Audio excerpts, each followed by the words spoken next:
Portland will be the 18th team in Major League Soccer.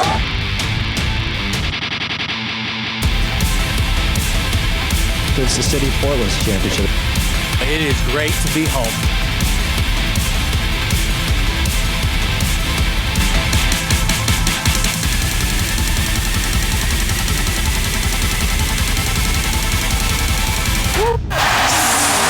Sports Sunday with Orlando Sanchez.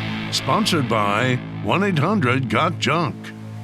No 1 seeds, no 2 seeds, no 3 seeds. A 4, a couple of 5s, and a 9 seed make up an unpredictable Final Four.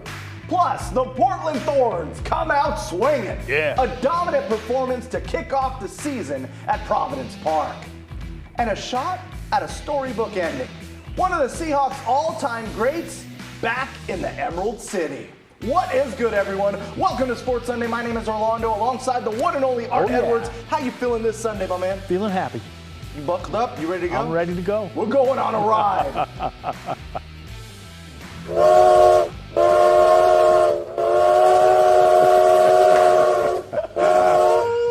All aboard! The Rip City Tank Express has left the station, the destination, the NBA Draft Lottery. There are 9 stops along the way. Up first, the Oklahoma City Thunder. Wonder Woman on the court.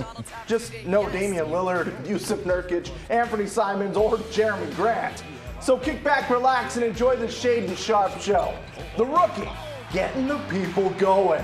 One spectacular highlight at a time. Career high 29 points in 35 minutes of work. The Blazers kept this game close. Nasir Little adding 28 points. But it wasn't enough. Shai Gilgeous-Alexander dropped 31, and the Thunder put the Blazers away in the closing minutes to win it 118-112. Portland falls to 32-42.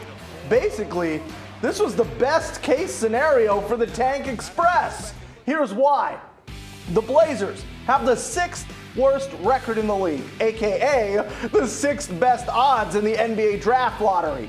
That's a 37% chance at a top 4 pick. Adding icing on the cake, Orlando won again today. Go Magic. So Portland is just a half game behind them. It's pretty clear the franchise has gone all in on getting the best draft position possible and have thrown in the towel on a playoff push. Shams Charania with this tweet saying the Blazers are leaning towards shutting down Damian Lillard for the rest of the season. So Art, what do you think about the Blazers' approach with 8 games left? Yeah, I think it's probably the right approach. I mean, they've got to secure a really solid position in the draft because you're going to build your team through the draft, really. We talked about this last week as well, but what do you think about them shutting down Damian Lillard with 8 games to go? You know, and one part of me hates to see it because you want to see him out on the court.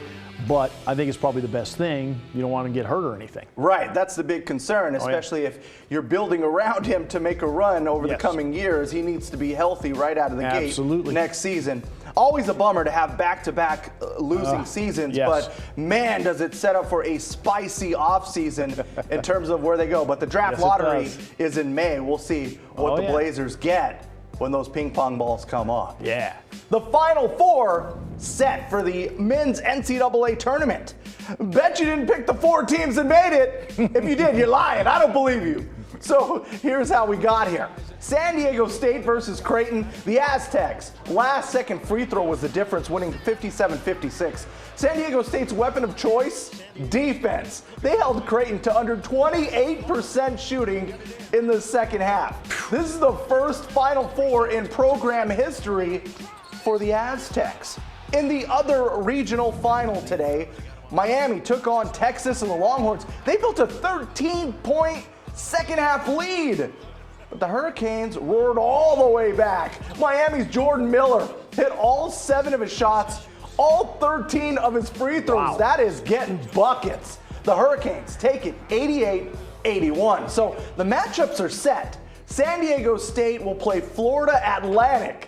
Miami will take on UConn. UConn, the only team that's been to the Final Four before. It's the first time since 1970. There are 3 first-timers in the Final Four. The floor is yours, Art. Who you got? I want Florida Atlantic, the lowest seed, but I think UConn will probably win. Who would be your second pick to win it all? Realistically. Realistically, San Diego State. Man. Yeah. That says a lot that we got no number ones in there, no. but I think you're right. UConn is just They look killing good. it out there. Yeah, they look really good. Double-digit wins all the way to the Final Four. No one's really been able to slow them down. Nope. Hopefully, the Final Four is the way the rest of the tournament has been, where it's been super unpredictable and exciting.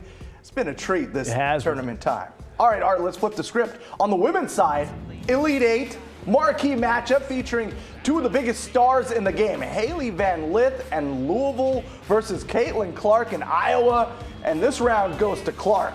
Knockout. History. She messed around and had a triple-double, 41 points, 10 rebounds, 12 assists. Let that marinate. Clark is the first in tournament history to put up a 40-point triple-double. Iowa advances to the Final Four for the first time since '93. Final count 97-83. They get the winner of South Carolina and Maryland. So, the early game, LSU versus Miami, it was all Tigers. Angel Reese, she's leading the way with her 32nd double-double. Just 2 years into the job, and head coach Kim Mulkey has LSU cutting down nets and heading to the Final Four for the first time since 2008. They await the winner of Virginia Tech and Ohio State. Hey, the Oregon Ducks run in the WNIT came to an end in Seattle today. The Ducks playing the Washington Huskies in the quarterfinals of the WNIT. Up and down game for Oregon. Tahina Paopao, she led the Ducks with 14 points. Their rally at the end of the game, though, fell short. Oregon falls to Washington 63-59. Ducks end the season 20-15. That's a good way to end the year, though. Promising note, a nice little tournament run to set you up for next year, you know? Yeah, absolutely. Well, we've got much more Sports Sunday still to come. Art Edwards, ready to suit up for the Portland Timbers. They need me. Yeah, man. You have any experience in goal? No. Ooh, okay.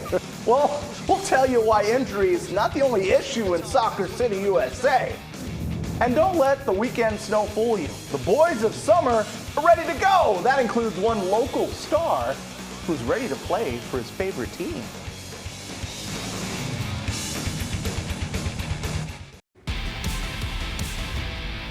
The champs are here. Some of the lasting images from the Portland Thorns run to a third NWSL title. The Thorns return to the pitch, putting a turbulent offseason behind them. It was like they never left. Christine Sinclair's message before the match? They want more banners. The Rose City Riveters, TIFO game strong. Watch us grow. Mike Norris making his head coaching debut for the Thorns. The offense clicking on all cylinders against the Orlando Pride. First goal of the season belongs to Morgan Weaver. Her reaction is everything. Right place, right time. Crank that just like Soulja Boy. That's that dance right there. Oh, okay. 6 minutes later, the reigning MVP has entered the chat. Sophia Smith, back of the net. Sinclair with the assist on that one. She was everywhere. And the Thorns had 26 shots, 16 of them on target. Portland makes a statement on opening day, shutting out the Pride 4-0. It's the club's 100th regular season win. Next up, they'll visit Kansas City April 1st. The Portland Timbers find themselves in a kind of a tough spot right now. Lots of injuries, trouble scoring, and now there's a goalkeeper controversy. Uh-oh. Yeah, David Bingham, he started in goal, made several outstanding saves for the Timbers. The Timbers and the Galaxy play to a scoreless draw, the 100th clean sheet in MLS regular season play for the team. Justin Rasmussen, though, had to come in and finish the game after Bingham came up with an injury. Oh, man. Now, absent from the active roster Saturday was Alijaz Ivacic. He told the Oregonians' Ryan Clark that he's been ready and healthy since day one, and everything else that you're going to hear is a lie. Ooh, yeah. Head coach Giovanni Savarese has a different take on the situation. He's still a very important component of our team. I think positions need to be earned. They don't need to be given. And you have to make sure that you do a lot of work during the week in order to make sure that you can play. The real reason was because he didn't train enough this week. He didn't have enough practices. He said he was ready. And personally, I didn't feel that he was in a situation that he couldn't gotten injured. Oh, yeah. Hey, the Timbers back in action on the road Saturday against April 1st against FC Dallas. See if they can turn this thing around and get guys healthy. Yes. The Seattle Mariners open the 2023 season on Thursday after breaking the playoff drought. They believe they're ready to be full-on contenders. Last season's big pickup, Luis Castillo, takes the mound for opening day against Cleveland. Lake Oswego's Cooper Hummel hopes to join him in Seattle. He could make the M's roster as a utility player. 28-year-old. He's had a really good spring, hitting .275, 4 homers. He split time last year between Arizona Diamondbacks and their AAA affiliate. Hummel grew up an M's fan, so making the opening day roster would be a monster deal for him.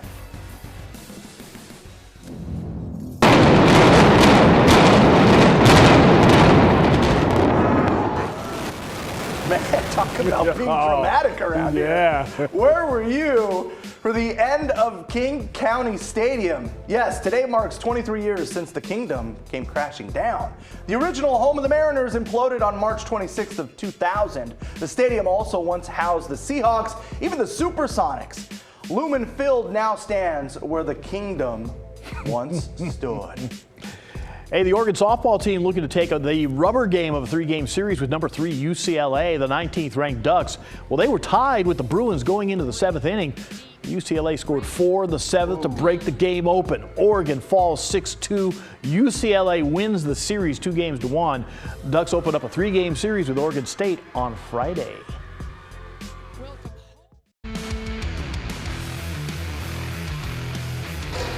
Seamus Casey will feed it ahead for Samoskevich. Goes right to the middle. Rich shot. He scores. It's over. Michigan is going back to the Frozen Four. Oh, yeah. An overtime goal against Penn State sends Michigan to the Frozen Four for the 27th time in school history. Wolverines advanced on that strength of that 2-1 win. Michigan plays Quinnipiac. Minnesota meets Boston University in the Frozen Four, and it is your Toyota Sunday Sizzle. You know what? Sometimes distance makes the heart grow fonder. The Seattle Seahawks are bringing back linebacker Bobby Wagner. Remember, the Hawks released him last year to clear some salary cap space. Wagner wasn't all that happy with the way the move went down and then sees this as a return home. But this isn't just a feel-good reunion. The 11-year veteran believes that he can help the Seahawks return to the playoffs in 2023. And the Seahawks expect him to produce, filling in for the injured Jordan Brooks, who tore his ACL in January. What a time to be at Tualatin High School. A year to remember when it comes to winter sports. So good, the Timberwolves had to celebrate. The school in assembly mode earlier this week to recognize their accomplishments. It's not often the defending champs are underdogs, but that was the case for the Tualatin boys basketball team, stunning West Linn in the 6A title game, winning back-to-back championships. It was also Bubba Lemon's first year as head coach. A special moment for the 2006 Tualatin grad. That's all I care about, is just giving back to this community. When they've really embraced their arms around me back in 2002, and they just loved me. And so that's all I can hope to do, is love the community back and give them everything I got. We trusted our coaches and we trusted each other. That's something that we've been building all year, is just how to play with each other, you know, have each other's backs. And that's something that showed in the championship game. Meanwhile, the girls basketball team had an awesome season, taking home the Three Rivers League crown, while the Tualatin cheer squad won a national championship.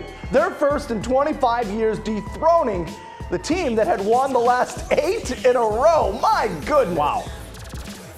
All right, let's hit the ice. The Portland Winterhawks are headed to the playoffs after wrapping up the regular season last night. The Hawks beat Seattle 3-1 for their 40th win of the season. They finished 40-28, good for second in the U.S. division. It's the franchise's 6th straight 40-win season. Now the puck drops on the playoffs on Friday night. The Hawks take on the Everett Silvertips. Games 1 and 2 are here in the Rose City. Teams go to Everett for games 3 and 4. These teams last met in the playoffs in 2018.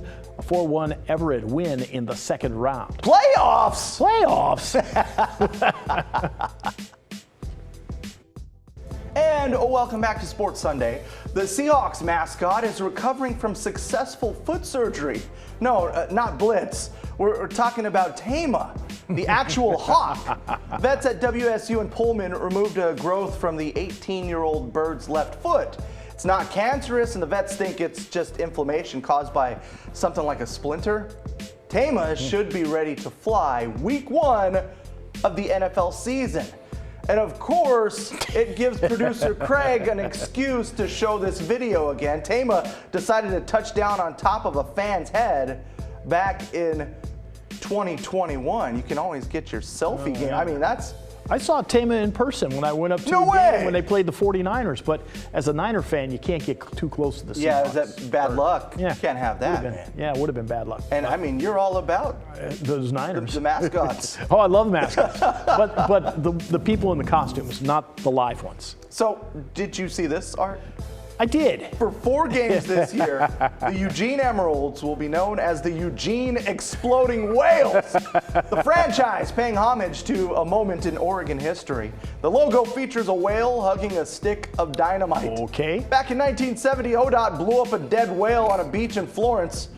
The Emeralds will wear these unis on April 22nd when the Hillsboro Hops are in town. All right, Art, your thoughts?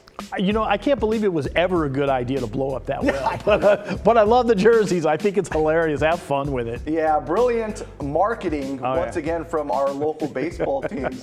But yeah, I love the logo. I'm not gonna lie. If they had those caps around, I might have to rock with them. Yeah, we got to figure out where we can get one of those. Pretty good stuff, man. All right, it's time to call it a weekend and get to bed. Thank you so much for rocking with us here on Sports Sunday. Have a good evening, everyone. Good night.